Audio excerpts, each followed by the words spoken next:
Bueno, la situación política parece estar cambiando y qué bueno que hoy tenemos a Freddy Ángel Castro y mañana a Rosario Espinal con nosotros, politólogos, ¿verdad?, para que nos ayuden a entender lo que está pasando y lo que puede pasar. La política está cambiando de una manera muy rápida. En esto tiene mucho que ver los reclamos de la gente. Y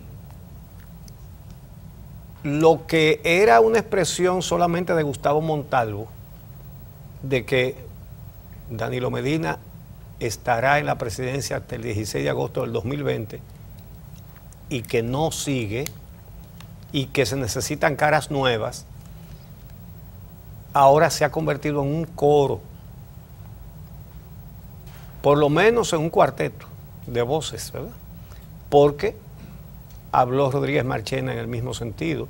Bueno, Felucho Jiménez no solamente habló, sino que dijo que en una reunión muy reciente del presidente Medina con un grupo de dirigentes del Partido de la Liberación Dominicana, se refirió a la propaganda que sale de que él sigue en el 2020, que dijo que pararan eso, que reiteró que no va, que reiteró lo de las nuevas caras y que le dijo específicamente, cuenta Felucho, que le dijo, dirigiéndose a él, le dijo: Felucho, la próxima vez que vayas a la televisión, di de parte mía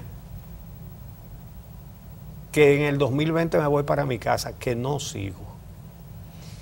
Entonces, pero bueno, tú dirás, mira, tú dirás, él mismo dijo que eso era comerse un tiburón podrido y se lo comió. Bueno, pero yo veo una diferencia muy grande ahora. Primero, su popularidad iba viento en popa y a toda vela. Ahora no es así. Pero no solamente eso, el hecho de que eso se esté planteando en este momento revela que tiene visos de realidad. ¿Por qué? Porque en el PLD hay dos figuras presidenciables, que son Danilo Medina y Leonel Fernández. Y para él no ir en el 20 y que no sea Leonel, porque es evidente que eso es lo que quiere, que no sea Leonel, entonces tiene que tener tiempo para promover a otras figuras. Y el hecho de que lo haga justo 3 años antes de las elecciones es indicativo de que esa es la línea que está trazando. Entonces, dice, bueno, está la reunión que hizo el otro día con los partidos aliados como para mantener ese bloque, ¿verdad? Es decir, él no va, pero él va a hacer un trabajo para que vaya otro. Eso es lo que se está entendiendo hasta este momento. En esa reunión hubo un ausente que fue el PRD, que entonces se dijo que era porque habían hablado aparte. Pero ojo, eso no necesariamente es así. Ahora, Miguel Vargas dijo ayer que el PRD va con sus propios candidatos en todos los niveles, incluyendo el presidencial, en el 2020. Él puede decir eso ahora, pero en el 2020 es muy probable que tenga más motivos para ir adosado a otro partido que los que tenía en el 2016. Sí, menos gente. Exactamente. Más motivos, menos exactamente. Gente. Porque no hay tantos 150,000 pesos para emplear a todo el que le dé su apoyo. Ahora, él también dijo una frase, y fue que ahora es extemporáneo hablar de elecciones. Exactamente lo mismo que dijo Rafael Alburquerque, un hombre de la confianza de Leonel Fernández, que es extemporáneo hablar de eso ahora. Vamos a ver, es extemporáneo para el que está sembrado como una figura presidenciable en el partido, porque ese no necesita proyectarse, ahora se está proyectando permanentemente toda la vida. Para quienes es oportuno es para los que no han sido proyectados, para los que no han sido presentados como figuras presidenciables. Para eso sí es oportuno que sea ahora. Ahora, para el que ya está posicionado como un aspirante eterno, ¿verdad? Entonces le conviene decir, es extemporáneo, no hablen de eso ahora, para que cuando vengan a reaccionar no tengan tiempo de vender a una nueva figura que me sustituya. Entonces, reacción de los leonelistas. Por ejemplo, Domingo Jiménez declaró que Leonel Fernández tiene derecho a ser el candidato del partido, porque dice él que no existe impedimento alguno que lo inhabilite, aunque él aclara que Leonel Fernández no padece de ambición de poder. Sí, él no tiene ese problema, pero tiene derecho. Bueno, pues claro que tiene derecho. Entonces, él rechaza los pronunciamientos de Gustavo Montalvo. Bueno, él lo dice de esta manera, que rechaza los condicionamientos, y lo voy a leer textualmente, dice, de quienes pretenden condicionar y coaccionar a la militancia peledeísta, definiéndoles un supuesto perfil para la escogencia del candidato Morado. Hasta donde nosotros leímos los tweets de Gustavo Montalvo, él no estaba imponiendo nada. De hecho, usa la expresión, en mi humilde opinión, él debe proyectarse caras nuevas. Entonces, Domingo Jiménez reacciona como si le estuvieran imponiendo algo. No. Él dice, al PLD hay que dejarlo escoger libremente, tanto a sus dirigentes, que deberán conducirle, como a sus representantes en la boleta electoral del 2020. Claro. Lo que ha dicho Montalvo, él no ha dicho que le prohíban a otro presentarse. Él no ha dicho eso, ¿verdad? Ahora, Danilo Medina no le está proponiendo a Leonel Fernández un pacto de que ni tú ni yo. No, él sabe que eso no se le puede decir a Leonel Fernández. Leonel Fernández tiene un solo objetivo en la vida, ser presidente. Ya lo ha sido 3 veces. Y ha presentado un plan de que hasta el 2044. Entonces,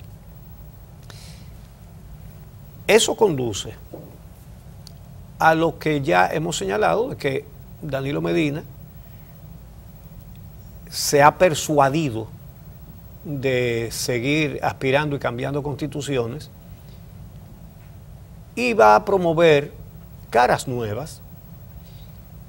El funcionario que ha dicho esto, Gustavo Montalvo, observen que usted no lo ve haciendo pronunciamientos políticos. Él siempre habla de cosas que se están haciendo en el gobierno, que el 911, ese tipo de cosas. El que habla de política es José Ramón Peralta, regularmente. Entonces, el hecho de que el ministro de la presidencia, un hombre de confianza del presidente, esté diciendo esto, es significativo. Pero Rodríguez Marchena dijo lo mismo. Entonces, vamos a ver, ¿qué puede pasar? Usted dirá, pero es difícil que un candidato nuevo pueda competir con Leonel Fernández dentro del PLD. Bueno, ciertamente es difícil, lo que no es imposible. Porque fíjense bien,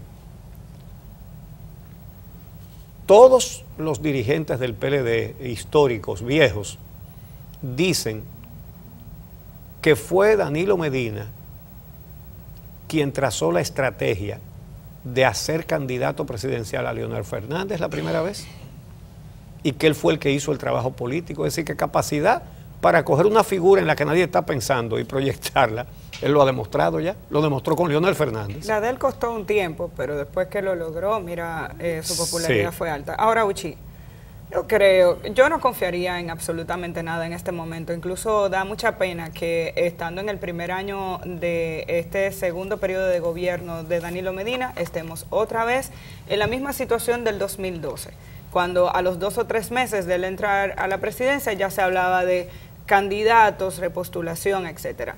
Ahora estamos hablando de la posibilidad de la reelección y yo no la descartaría en ningún momento. El argumento del año 2015, cuando se reformó la Constitución, 2014-2015, cuando se reformó la Constitución, fue que el país lo pedía.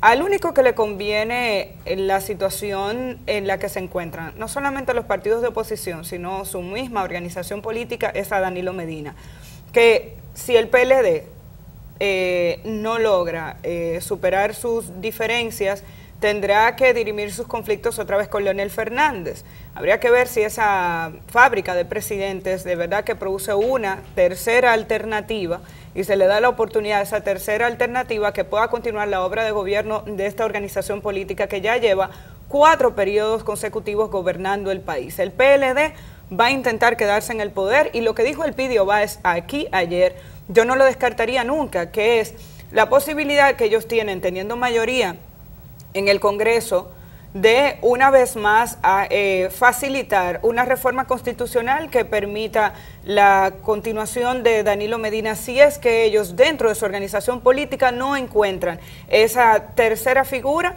que sustituya a Leonel Fernández y a Danilo Medina como candidatos. Habría que ver si Leonel Fernández en esta ocasión estaría dispuesto también a ceder su espacio o va a echar el pleito de una manera diferente. No va a ceder. Entonces, el PLD tiene una situación muy particular, que es la propia del partido que está en el gobierno, que tiene 4 periodos consecutivos y que quiere permanecer en el poder.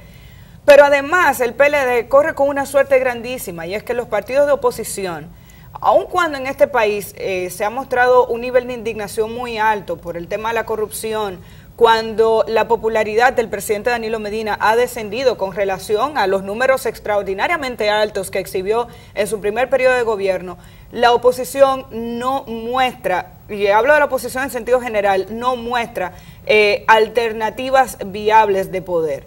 Ni el PRM, que es la estructura más organizada, que hoy en día sigue teniendo los mismos conflictos internos entre Hipólito Mejía, que aspira a retornar, y Luis Abinader, cuando es una organización política que se plantea ser moderna, que tiene, digamos que algunos políticos jóvenes que están intentando hacer cosas distintas, pero no necesariamente tienen el apoyo de toda la estructura para poder impulsar incluso ideas que le hagan ver a la población que están haciendo algo distinto de verdad. Y bueno, y hoy en día tienen el problema de que su mismo presidente está sometido a la justicia por el caso de Brecht, que es una situación que definitivamente impacta internamente al PRM. Y por el otro lado están los llamados partidos emergentes, que muchas personas han querido agruparlos como si fueran lo mismo y no lo son. No es verdad que Minú piensa igual que Guillermo Moreno, no es lo mismo que piensa como Max Wick, piensan diferente. Pelegrín Castillo. Bueno, ese ni decirlo. Elías Huesín Chávez. Ese es el más, de los más diferentes, de todos los diferentes están Huesín Chávez, Pelegrín, y qué decir del Partido Reformista, no sé ni siquiera si mencionarlo, porque exacto, emergente no es. Exacto. Es un partido en declive, que es otra cosa. Tiene la emergencia puesta, pero no es emergencia. No es emergente. Entonces tú tienes un montón de organizaciones políticas pequeñas que han intentado hacer propuestas diferentes, pero que no son similares, que en muchas ocasiones se dice, ¿y por qué no se suman? Bueno, dependería de que realmente alguna de esas organizaciones políticas o varias se pongan de acuerdo en aspectos fundamentales y que planteen una propuesta diferente a la sociedad dominicana. Pero yo creo que también esas mismas organizaciones políticas tienen que plantearse si sus dirigentes, si sus líderes o sus cabezas, no sé si qué tan líderes, pero si sus cabezas no se han desgastado en todo este proceso. Yo recuerdo el proceso del 96 con Leonel Fernández. Leonel Fernández llamó la atención en el 96 porque representaba una alternativa totalmente novedosa. Todos sabemos que ganó con el apoyo del Partido Reformista y bajo qué condiciones se produjo esa alianza. Pero yo recuerdo a muchos jóvenes que ya tenían la posibilidad de votar, empujados por ir a las urnas simplemente porque era una alternativa diferente, una persona, un intelectual joven de 40 años que hablaba distinto y que mostraba ideas nuevas. En este país, en este momento, lo que tenemos es la misma cartelera hace como 15 años. Si si no lo ven los partidos políticos, si no ven los niveles de indignación que hay ahora, la búsqueda de algo distinto, el primer beneficiado de esta situación va a seguir siendo el Partido de la Liberación Dominicana, que aunque se esté matando ahí adentro, tiene la visión de quedarse en el poder el 2020 al 2024 y resolverá sus problemas internos para salir a camino. El problema más grave para mí lo tienen los partidos de oposición, que no están viendo incluso las oportunidades. Y eso no significa que la oposición sea ni más buena ni más mala. Estoy hablando de presentar incluso alternativas que pudieran resultar tal vez más atractivas, y uno no las ve en el camino en este momento. Bueno, mira, tú acabas de señalar algo que es muy importante. El PLD tuvo éxito con una nueva figura en el 1996. Naturalmente, lo decisivo fue el apoyo de Balaguer. Eso fue lo decisivo. Pero esa figura encantó. Y se necesitaron años para que entrara a contradicción con sus elocuentes palabras. Para que en los hechos, por ejemplo, ley de educación. Entonces, el PLD, al PLD es al que más le conviene las caras nuevas, porque el PLD se ha envejecido en el poder y es un envejecimiento que viene acompañado de descomposición.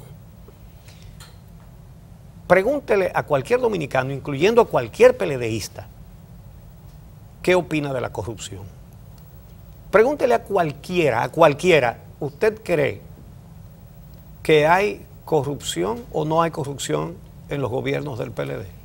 Pregúntele a un PLDista incluso. Tendría que ser muy descarado para decir, no, aquí imposible, no, hemos tenido unas administraciones pulcras. Nadie le va a decir eso, a menos que le quiera sacar la lengua a usted. Entonces, ha envejecido en medio de un proceso de descomposición que tiene que ver con el uso del poder. Y obviamente que sí le convendría cambiar de cara.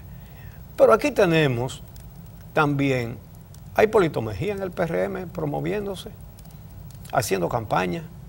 Sí, aquí los candidatos son eternos. Balaguer estuvo aspirando hasta que se murió. Uno que fue candidato hasta muy viejo fue Juan Bosch, pero ese sí es verdad que no tenía ambiciones de poder. Ese sí es verdad que no las tenía. Pero Balaguer se murió en eso, a una edad tan avanzada además. Entonces, ¿cuál es el futuro de los partidos? ¿Cuál es el futuro del país? ¿Y cuál es el futuro de un joven? ¿Cuáles son sus expectativas para entrar a una organización política? Para entrar a un partido. ¿Cuál? Si son inamovibles, si se quedan ahí para siempre. Lo único que le pueden ofrecer a la gente es: si ganamos te doy una botella o te doy una cojioca. Es lo único, es la única perspectiva, no hay más nada. Entonces, el PLD tiene la oportunidad de hacerlo porque su oposición es muy débil, no tiene oposición prácticamente. El PRM dejó escapar, o está dejando escapar, quizás están a tiempo de reconsiderarlo, pero el PRM está dejando escapar una oportunidad de oro en convertirse en la opción, que la gente lo vea, que dice, quito este para poner al otro. No lo han hecho. No lo han hecho. Se conducen en la mayoría de los aspectos políticos de la misma manera que el partido de gobierno. Entonces, si usted además postula gente buena, pero como lo ha hecho, pero postula lo peor, como también lo ha hecho, entonces la gente dirá, bueno, pero ¿para qué yo voy a cambiar? Entonces, el gran cuestionamiento del gobierno procede de la indignación popular que ha sido articulada a través del Movimiento Verde. Pero no hay un partido que se esté beneficiando del descrédito del gobierno, ninguno. En cuanto al bloque de oposición que tú mencionabas, ese bloque o se rompe o se le van a quitar algunos pedazos en el momento en que Leonel Fernández inicie una campaña, aunque sea interna en el PLD. En ese momento se salen algunos. para ir a apoyar a Leonel Fernández, encabezado por la Fuerza Nacional Progresista. Posiblemente PQD y alguno más. Eso está claro. Danilo Medina, una de sus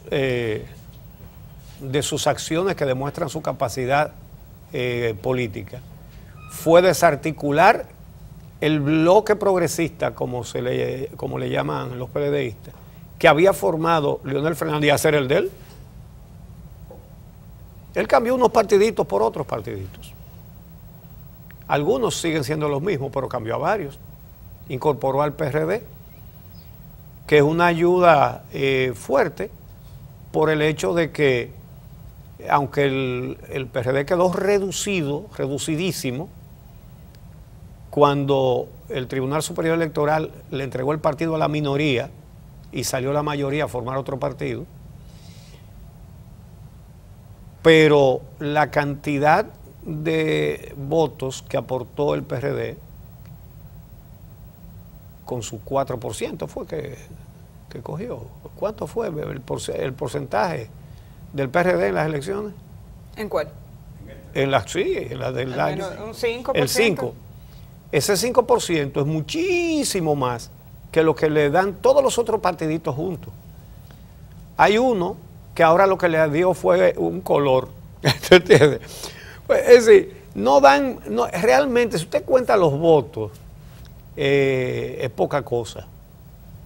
Aunque aquí se pueden decidir elecciones por pocos votos. Pero ese bloque de oposición, en el momento en que Leonel Fernández inicia una campaña, aunque sea interna en el PLD, varios o algunos partidos de ese bloque opositor se van de ese bloque y pasan a apoyar a Leonel Fernández. Eso es seguro. Entonces, el PLD tiene tiempo de pensar en recomponerse y en volver a encantar a la gente con otras figuras. Esa es la realidad. Rauchi, antes de despedirnos, no nos va a dar tiempo a comentarlo, simplemente decir que ayer la Fundación Institucionalidad y Justicia emitió un documento extenso, es un documento de 15 páginas, donde plantea la necesidad de que se modifique la ley de compras y contrataciones. Entre sus argumentos, aunque valora las intenciones por las cuales se modificó la ley en el año 2006, la FinJus establece que esta ley de compras y contrataciones constituye, desde su punto de vista, voy a leer esto, el marco sobre el que se han instalado una serie de prácticas y mecanismos que permiten el mantenimiento de actos que lesionan el erario y desvirtúan la naturaleza de la función pública en algunas áreas del Estado. En el documento presentado por la Fundación se analizan varios aspectos importantes, sobre todo el tema de las sanciones, la imposibilidad o las facilidades que da la ley para que, aun quedando una sola empresa participando en un concurso, este concurso no se descarte, el hecho de que se establezca como una práctica irregular que un funcionario público participe de concursos, pero que a la vez no se establezcan las sanciones para que el que participa o incurra en esta práctica no lo vuelva a hacer. Digamos que son algunos de los múltiples señalamientos que de manera específica hace FinJus sobre esta ley. Creo que no podemos dejar escapar que este documento de FinJus, señalando la necesidad de la reforma de esta ley, sale después de que su vicepresidente ejecutivo participó de manera directa en la comisión que investigó la licitación de las plantas de Punta Catalina. Servio Tulio Castaños dijo incluso que dentro de las investigaciones o los levantamientos que se habían hecho, había aspectos que debían ser estudiados por la Procuraduría General de la República. Sin embargo, el día en que se presentó el informe, no especificó a qué se refería en sus declaraciones previas. Dijo que todo estaba en el informe. Hoy en día, cuando uno se lee el documento, podría interpretar algunos de esos aspectos que están relacionados incluso con las irregularidades que se detectaron en Punta Catalina, sobre todo el hecho de que Punta Catalina fue una planta que se licitó haciendo un llamado a una convocatoria de emergencia, lo que evitaba los controles de la Dirección de Compras y Contrataciones. En ese documento FinJus dice, deben elevarse los mecanismos para determinar cuándo se puede declarar una obra en emergencia y cuándo no. Vale la pena hablar más en detalles de este documento y tal vez tener aquí al vicepresidente ejecutivo de esta institución para que nos dé las motivaciones por las cuales se ha decidido hacer este documento, pero yo creo que uno tiene una idea bastante clara.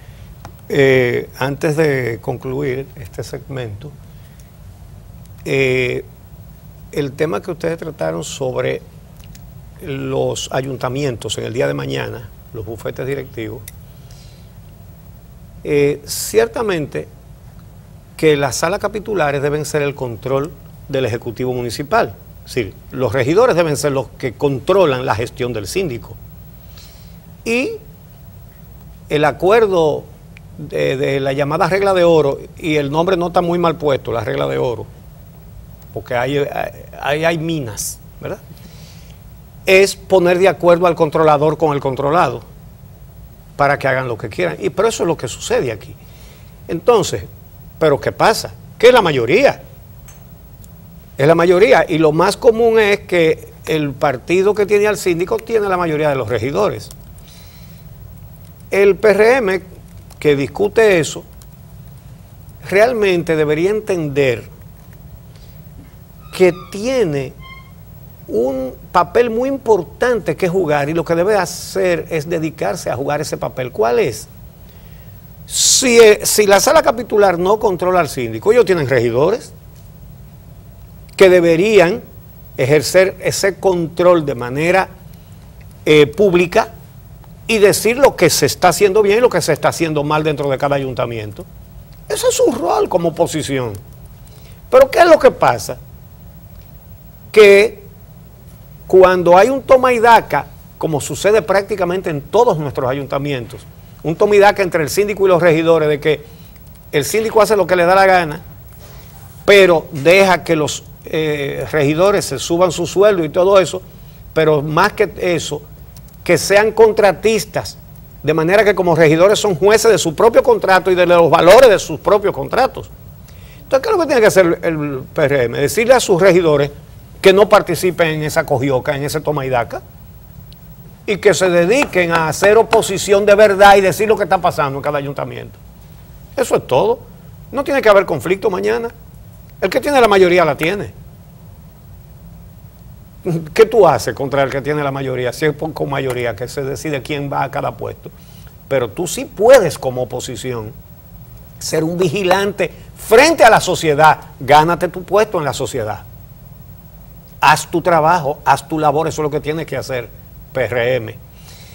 Finalmente, lo único que puede cambiar esto es el reclamo de la gente. Mañana hay una marcha en Moca. Es la única que no se ha hecho domingo, pero es que mañana es día no laborable, 16 de agosto. Bueno, entonces, los mocanos aprovechan estas fechas. Exactamente. Entonces, vamos a ver, nos han pedido que pongamos los puestos de donde salen los autobuses que van desde la capital hacia Moca, tanto de la provincia de Santo Domingo como del Distrito Nacional. Vamos a ponerlo en pantalla, por favor. Para comenzar, por favor. Están listos. Ya. Para comenzar, tenemos que van a salir autobuses. ¿Lo van a poner, sí, un día de esto? ¿Verdad que sí? Ahí está. Desde el Parque Independencia, ya ustedes lo ven ahí, van a salir autobuses y pueden llamar a esas personas que están ahí con sus teléfonos que están en pantalla para reservar. Parque Independencia, ahí tienen ustedes otros que van a salir de la Máximo Gómez con Obando. Luego tenemos entonces el de uno que sale de la cabeza del puente de la 17 en la parada del metro Eduardo Brito, saliendo por la 18. Tenemos el de Pintura, como le dice la gente, en la entrada de Engombe, cruce de Manoguayabo. Ahí también habrá guaguas. Pueden llamar también los que quieran, los que le conviene salir desde el kilómetro 9,5 de la autopista Duarte frente a la estación de gasolina que está ahí. Ahí tienen los nombres y teléfonos de las personas responsables. Entonces, saldrán autobuses también de la entrada de los Alcarrizos. Ahí tienen el nombre del responsable y su teléfono. Y también saldrán autobuses desde el Hospital Calventi. Ahí tienen el nombre de la responsable y su teléfono. Como dice la nota, al final, el movimiento solicita una colaboración mínima de 200 pesos por persona. Todo el que se quiera montar en esa guagua lleva 200 pesos. Y quien pueda aportar más, puede hacerlo para contribuir a financiar los costos totales y subsidiar a quienes no pueden pagar.